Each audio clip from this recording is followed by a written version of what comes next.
Let's get into it.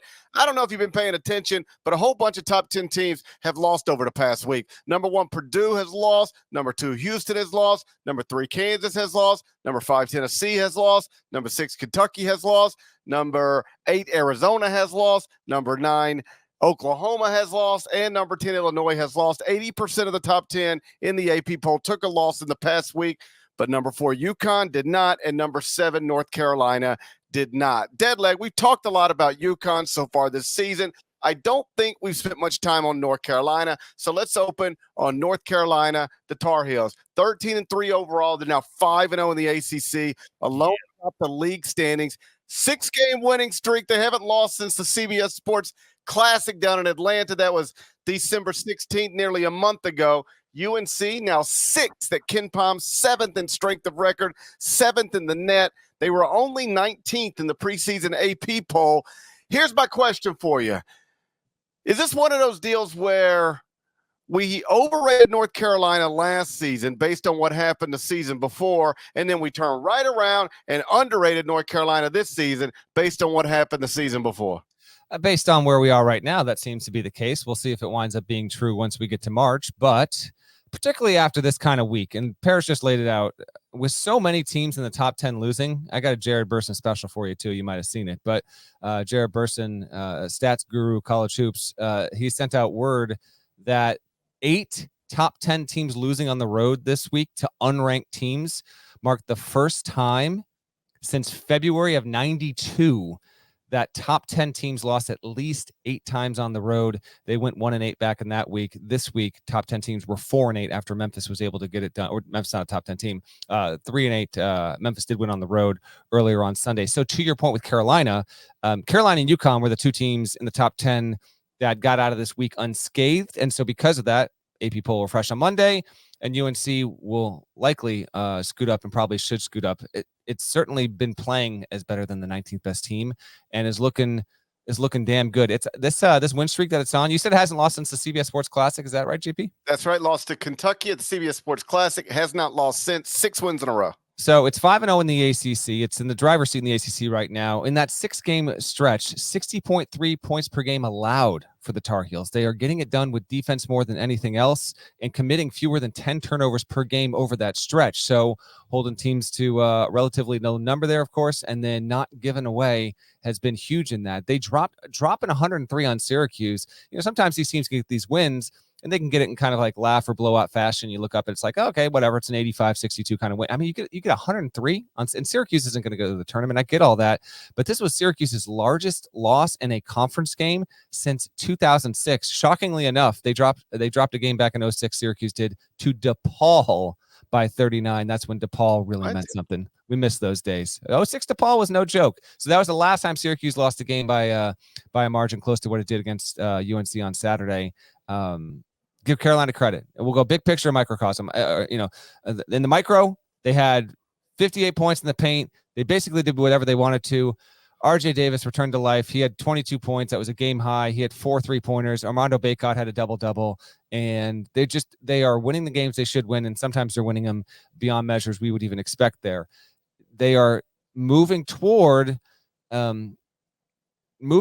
like that top 5 status. I hesitate just a little bit because, as I said on HQ Saturday, you know, UNC and UConn, they didn't get caught up this week, but almost everyone certainly will. UConn's already had obviously some bumps. It took the road loss against Seton Hall and all that stuff. So I still think that's probably likely to come for Carolina.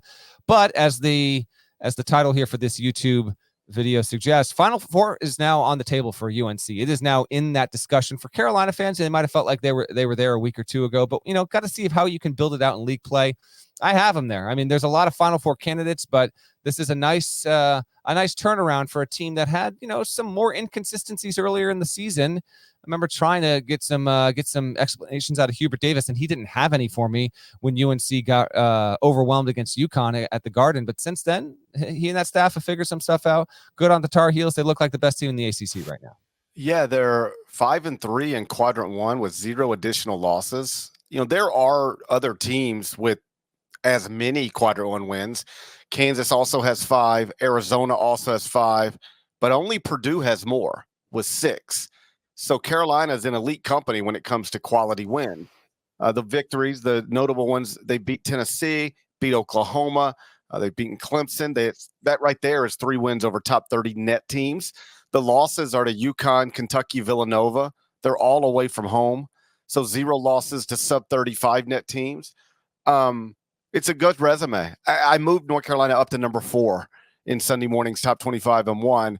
I've got Purdue 1, Connecticut 2, Kansas 3, North Carolina at 4, and Tennessee at 5.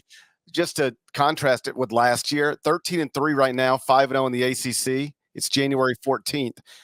A year ago on this day, January 14, 2023, they were 11-6 overall, 4-3 in the ACC, and on their way to missing the NCAA tournament after being ranked preseason number 1. So this season is going more smoothly, and a lot of it is because of RJ Davis. He's taken another jump. Career high 20.4 points per game, shooting 43.2% from the field, a career high 41% from 3 on 7.3 attempts per game. Like, from a statistical standpoint, Armando Bacot is mostly the same player. Points slightly down, but that's because attempts are slightly down. Field goal percentage slightly down.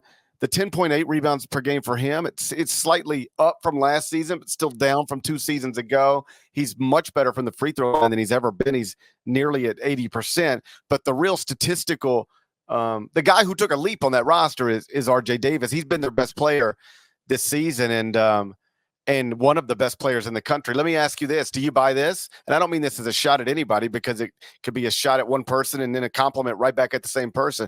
Do you think North Carolina is a top 10 team because, in part, because it lost Caleb Love, and Arizona is a top 10 team in part because it got Caleb Love?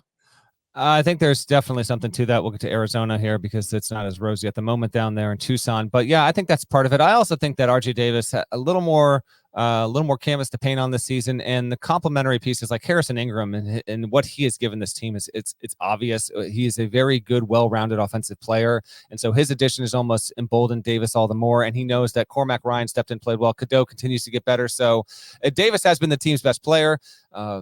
Many thought that would be Bacot. Davis was well established coming into this, but now he's building out an All-American season, and because of that, I kind of repeat here. To me, it's UNC slightly in the driver's seat in the ACC over Duke. It's just UNC. Look up and hello, here we are. It's just UNC from a metrics perspective. It is UNC and Duke in the standings right now. Carolina is the only ACC team without a loss. Meanwhile, Duke, NC State, Wake, and Florida State. Yes. Now, sometimes this is subject to the schedule, but credit to Leonard Hamilton's team. All of those teams are at 4-1 in the ACC behind UNC, which is 5-0. But I think it is just as much about what UNC's roster has been able to do around RJ and losing Caleb. But I would say it's more impactful Caleb going to Arizona than UNC losing him.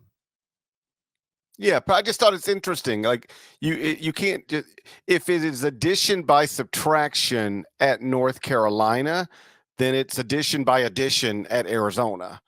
Because both of those teams are Final Four contenders, and North Carolina looks like a better version of North Carolina the year after Caleb Love's not there, and Arizona looks like a Final Four contender. In part because Caleb Love is there. I don't think Arizona would be as good as it's been this season, if not for Caleb Love. For North Carolina, up next, it's Louisville at home on Wednesday. Then it's Boston. So this is the week for them. Louisville and Boston College. After that, Wake Forest, Florida State, Georgia Tech. So the Tar Heels aren't going to play another ranked team until they host Duke on February 3rd. So they could keep this thing rolling for a bit. Maybe Wake gets there. I don't know. But yeah, as it stands right now. It stands, how about this? They will not play another currently ranked team until February 3rd when they host Duke. So they could, the 6-game winning streak could turn into 7, 8, 9, 10, 11-game winning streak pretty reasonably.